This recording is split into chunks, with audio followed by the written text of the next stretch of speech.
Assalamu alaikum dear students, I hope you will be doing well. So in today's video we are going to do exercise of unit number 4. So in exercise of unit number 4, the first part we have is vocabulary. So the first question of vocabulary is identify specialized vocabulary related to medical field in the text. So we have 3 columns displayed in front of us. In one column the specialized words are written that are related to the medical field. In the second column, we are supposed to write the meaning that we infer out of it. So that might be the contextual meaning. Whereas in third column, you have to write what it does means its dictionary or literal meaning. So what I think it means in this particular column, I will be writing my understanding of contextual meaning. You can write according to your understanding as well. So that word might change, but in the other column, that is the literal or dictionary meaning, you can talk about that or you can write that as well. So let's get started. First word we have is scrapes. So I think its mean is cuts, and what its real meaning is scratches. So similarly we have to do the rest of the words. Infection, disease caused by germs, whereas its dictionary meaning is presence of germs in wounds. Now dear students, you can see that there is a very less difference of the meanings of both the words. Bandage, strip, a strip of fabric, ointment, cream to heal wounds, or a medicated cream, dressings, protective coverings put on wounds, pieces of fabric placed on a wound to protect it. And the last word is stitches, pieces of thread to stitch wounds, and what it actually means is process of sewing wounds or large cuts. Part B we have is complete the missing letters in the words below to match the meanings given on the right. All these words have prefix dis. So we are supposed to use dis with the meanings. Dislocate, dissatisfied, distract, disqualify, disbelieve, disapprove. So all these words are qualifying the prefix dis with them. In the next question, we have to use these words in the sentences. Dear students, this is your home activity. You're supposed to make or use these words into your own sentences and to write on your notebooks. The next part is D part, in which they are telling you the use of idioms. So in a short summary, I'm telling you that what idioms are. Idioms are the sentences, their meaning is different from their literal meaning. It's mean that the meaning of that particular sentence you use according to the context or according to the situation is meaningful, but it cannot be translated literally and used according to the situation. So in this particular question, what are you supposed to do? You have to write and go through the list of idioms in the grammar book and find 5 idioms which start with infinitive to. So here I have written it for you. To kill 2 birds with 1 stone, to cast pearls before swine, to throw dust into one's eye, to make hay while the sun shines, to err is human. Now, dear students, you are supposed to write its Urdu equivalents to your own. You are supposed to find out it from the dictionaries, from the other books. It will help you in finding a good research. So the next question we have is reading comprehension. That are the multiple choice answers questions. First is, if blood spurts or continues flowing after continuous pressure, then the answer is answer number C, seek medical assistance. The next part is thorough cleaning reduces the risk of What? Infection and tetanus. The next part we have is, if dash appears, stop using an ointment. The answer is B, and B is rash. If any rash appears, stop using the ointment. The next part is, change the dressing at least. The answer is C, that is daily basis. Whereas the last part is, band-aids or sticky plasters are good for dressing small wounds. Option A is wounds. So B are the question answers. We have done it in the previous lecture. Moving towards part C, in which you have to read the first aid process of cuts and scrapes and then put the relevant information in the graphic organizer showing sequence. So here is the sequence in front of you, in which first is stop bleeding, then cleanse the wound, then apply an ointment, again cover the wound, change the dressing and watch the signs of infection. So dear students, we are moving towards our next part, that is the grammar part, in which we are going to study position of adverbs. So we know what adverbs are. Here we are learning how to put adverbs on the right places. We cannot put adverbs on the places of our choice. It is according to the grammar. So this is an exercise and here is the solution.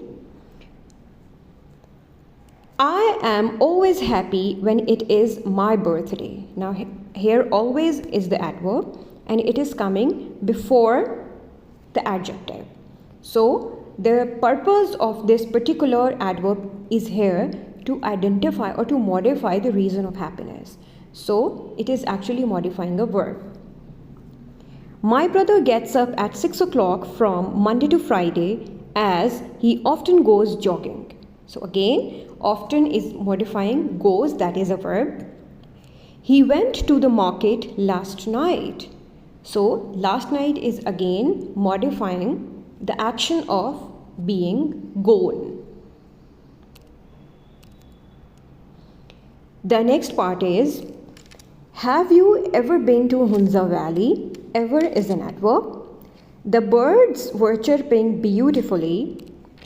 I am still waiting for Khalid to arrive. I have been waiting for over 20 minutes. He saw a blind beggar in the market. So, in the market and still are the adverbs in this particular part. The next topic we have is of adverb phrases. Now, as adverb modifies a verb, similarly an adverb phrase also modifies a verb. The only difference between the two is that adverb is a single word, whereas adverb phrase is a group of words, at least more than 2 words, and in most cases it starts with a preposition. So let's get to the exercise. Our teacher wanted that work to be done immediately. Now here in book we have been used without delay as an adverb phrase. Now we are replacing without delay, that is an adverb phrase, with a single word immediately, that is an adjective. So that's how we have to do in the rest of the parts. She is without doubt the most caring person I met. So without doubt we can change it or replace it with a single adverb or single verb, that is undoubtedly. This plant flowers yearly. We are replacing yearly with once every year. You should complete the work shortly. We are going to replace shortly with in a while. And the 2 old friends met each other by accident. So we are replacing by accident with a single word, that is accidentally. So the next topic we have is gerunds and infinitives. So dear students, gerunds are the words that are first form of verb with ing, and they do not play the role of a verb in a sentence. They are used as noun, whether a subject or an object. So they are used as gerunds, and if a verb is not used with ing form but just as first form with to or not to, and is used as subject or object in a sentence that is called an infinitive.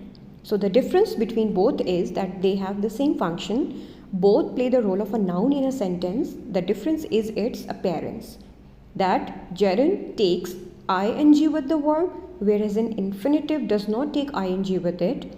It takes to before it, or sometimes it is the bare infinitive that does not contain a to before it, but it plays the function of a verb, function of a noun.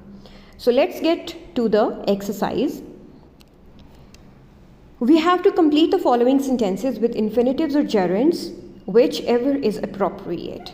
So we felt the plane shaking in the storm. Here shaking is the gerund. I have always disliked smoking. Disliked is the gerund. Smoking is the gerund. Where did you learn speaking French? Is the exhibition worth visiting? I don't mind getting up early.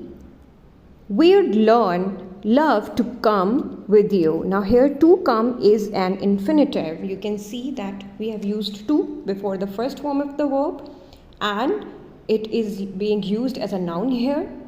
So it is an infinitive. She seems to know this place. Again, to know is an infinitive.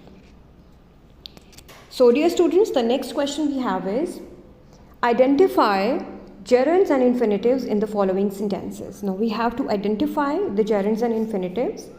Minor cuts and scrapes usually stop bleeding on their own. So here bleeding is the gerund. To clean the area around the wound, use soap and a washcloth. Now here to clean is an infinitive. Do not keep checking to see if the bleeding has stopped. Now here we have three different categories of gerund and infinitives in me used.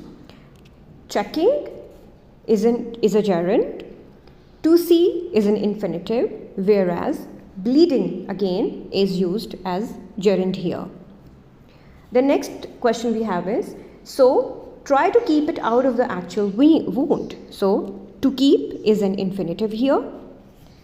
If a rash appears, stop using the ointment, using gerund. The last part is, if dirt or debris remains in the wound after washing, use tweezers cleaned with alcohol to remove the particles. Now here, washing is the gerund and to remove is the infinitive. So the last question, that is part E, we have is, change the following sentences into passive voice. Subject in the passive voice, sentences may be skipped. You must put out all smoking materials. Its passive would be, all smoking materials must be put out. You must fasten the seat belt. Seat belt must be fastened. They will demonstrate safety precautions. Safety precautions will be demonstrated. You should read the safety instructions. Safety instructions should be read. Now, as in the instructions we have been asked that we may skip the subject. So here we are skipping you as a subject.